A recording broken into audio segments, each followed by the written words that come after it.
नमस्कार दोस्तों। प्रस्तुत है भुवनेश्वर प्रसाद श्रीवास्तव की लिखी कहानी मास्टर आइन। उस रोज सुबह से पानी बरस रहा था। सांझ तक वह पहाड़ी बस्ती एक अपार और पीले धुंधले में डूब सी गई थी। छिपे हुए सुनसान रास्ते, बदनुमा खेत, छोटे छोटे एक रस मकान, सब उस पीली धुंध के साथ मिलकर जैसे एकाकार हो गए थे। औरतें घरों के दरवाजे बंद किए सूत सुलझा रही थी। आदमी पास के एक गांव में गए थे। वहां मिशन का क्वार्टर था और एक भट्ठी। वाकई वहां बारिश की धीमी एक रस और मुलायम छपाछप की कोई आवाज नहीं आ रही थी। 4 बजने में कुछ ही मिनट पहले एक कॉटेज का दरवाजा खुला।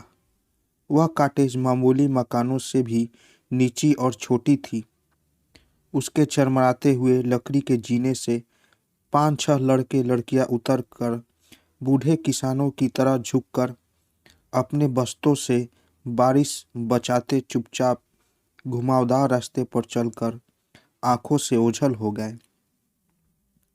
जब तक वह दिखलाई देते रहे, उनकी मास्टरनी तनु ही चुपचाप खड़ी उसी ओर देखती रही। फिर वह दरवाजे को मजबूती और अवज्ञा से बंद कर भीतर चली गई।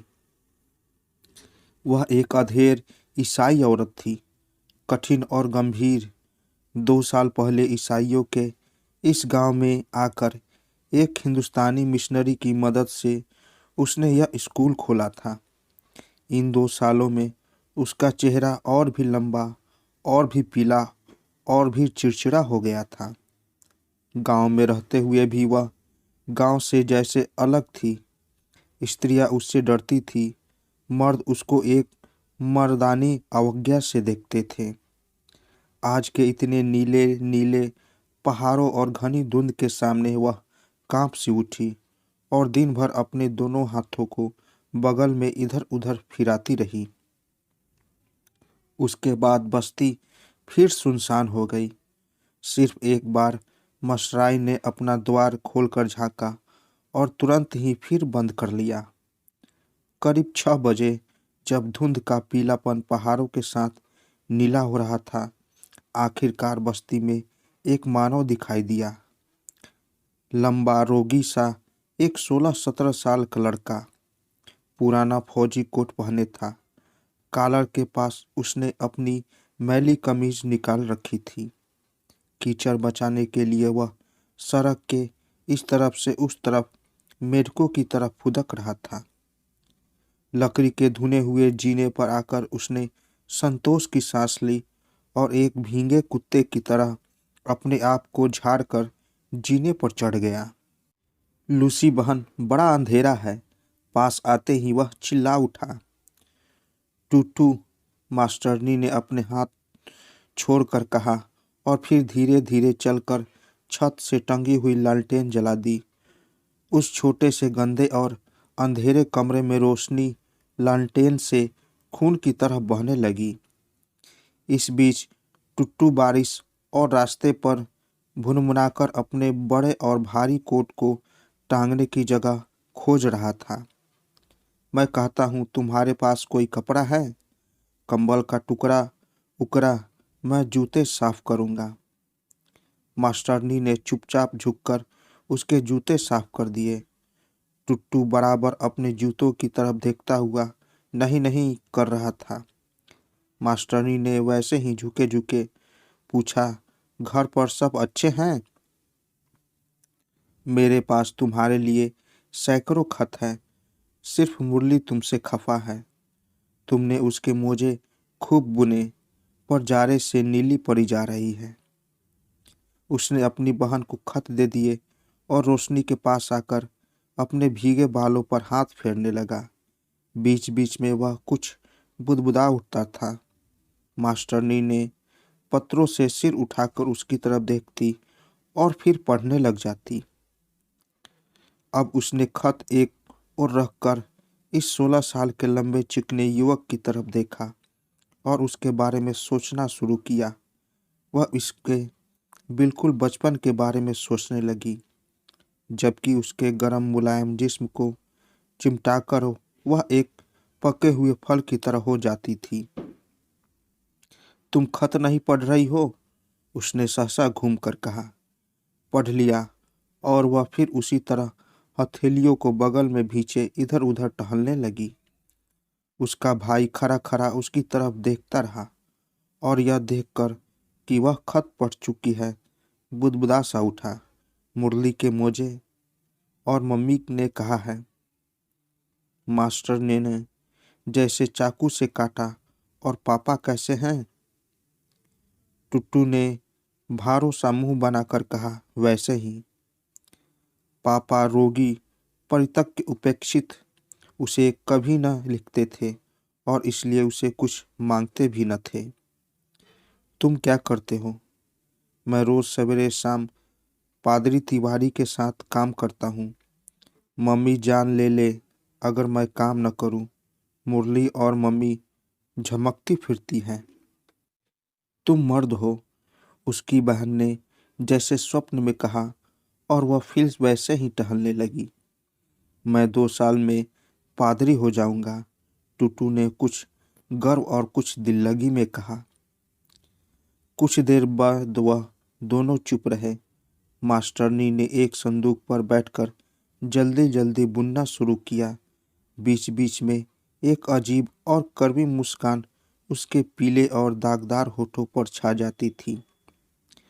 टुट्टू एन उसी वक्त अपने चारों ओर के गंदे कमरे की टूटी कुर्सियों और मैले तकिए की तरफ देखकर बार बार सहम सा जाता था। यह क्या मुरली का स्कर्टिंग है? उसने अज्ञात भय से भरे हुए मन से कहा। देखते नहीं हो? और मास्टराइन भाव सी उठी। जब से वह यहाँ आया था, टुट्टू का दिल भीगते हुए कंबल की तरह हर मिनट भारी होता जा रहा था। वह अपनी बहन, अपने घर के बारे में इस तरह सोच रहा था जैसे दूरबीन से वह नए नक्षत्र देख रहा हो।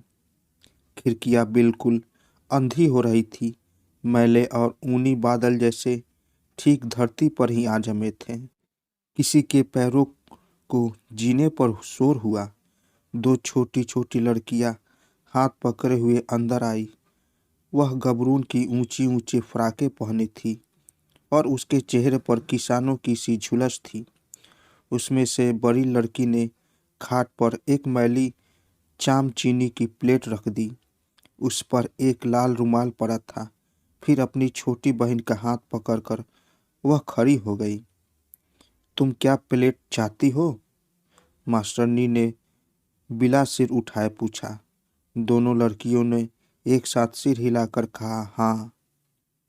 उसने उठकर उसमें से 4 अंडे और अधपके टमाटर और एक सस्ता पीतल का ब्रूस निकाल लिया। अपने बाप से कहना कि टीचर ने कहा है, हाँ।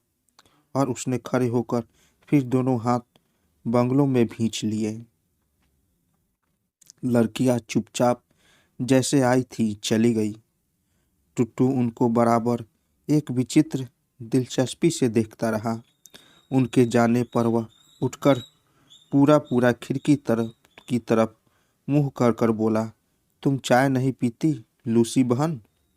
मास्टरनी एकाएक बीच कमरे में खड़ी हो गई। सुनो, यह 5 रुपए है और यह मुरली का स्कर्टिंग है और यह मम्मी का सिंगारदान, और कहना कि कोई मुझसे और कुछ न मांगे, सब मर जाए, गिरजे में जा पड़े। वह पागलों की तरह 2 छोटे छोटे और सिकड़ों हाथों से रुपए, स्टॉकिंग और सिंगारदान का अभिनय कर रही थी और बोल ऐसे रही थी जैसे उसका सारा खून जम रहा हो। मैं कहती हूँ वह गिरजे में जा पड़े, मिशन में मरे। टुट्टू ने बड़ी पीड़ा से कहा, लूसी बहन। लूसी ने जरा नरम होकर कमरे की उत्तरी खिड़की खोल दी। खिड़की के खुलते ही कमरे का प्रकाश पिंजरे की चिड़िया की तरह चंचल हो उठा। मेरे पास कुछ नहीं है, कुछ नहीं है, तुम मेरा घर झाड़ लो। और उसने खिड़की धमाके से बंद कर दी। टुट्टू एक बारगी उस धमाके से चौंक पड़ा, पर कुछ भी न कह सका। मास्टरनी ने अपने पलंग पर जाकर बैठ गई। उसके दोनों हाथ उसकी पट्टियों को जकड़े थे।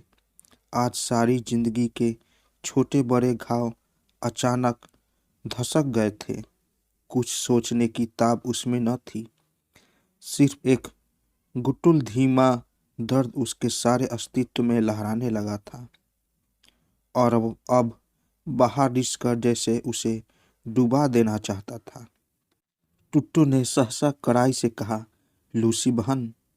पर उसके साथ ही किसी ने बाहर से भराई हुई आवाज में कहा, टीचर, मैं आ सकता हूँ।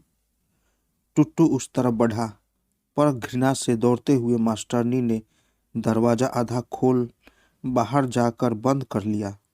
टुट्टू ने उसकी झलक ही देखी थी।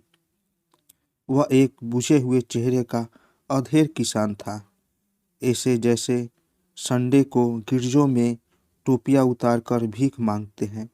1 मिनट में मास्टरनी लौट आई। उसका चेहरा पहले से भी सख्त था।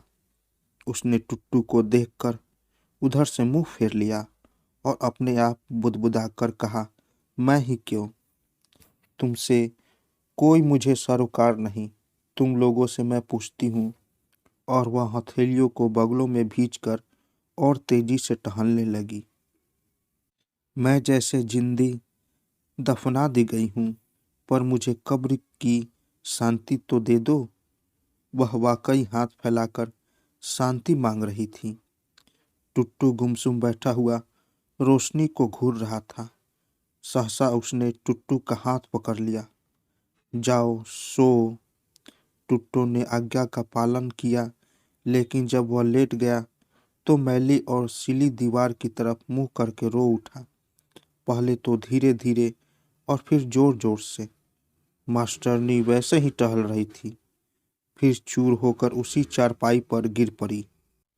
टुट्टू आखिरकार चुप हो गया। कमरे में सन्नाटा सा छा गया था। केवल दूर दूर पर रात के पूर्वों पहरेदारों के विचित्र स्वर चारों तरफ पहाड़ों से टकराकर इस कमरे में गिर गिर पड़ते थे। तो दोस्तों, कैसी लगी कहानी? अगर आप लोगों को मेरी कहानी अच्छी लगी हो तो मेरे चैनल को ज़रूर सब्सक्राइब करें और साथ साथ बेल आइकन को भी ज़रूर दबाएं, ताकि मेरी कहानी सबसे पहले आप तक पहुंचे। तो दोस्तों, मिलते हैं एक नई कहानी के साथ एक नए वीडियो में। तब तक के लिए नमस्कार।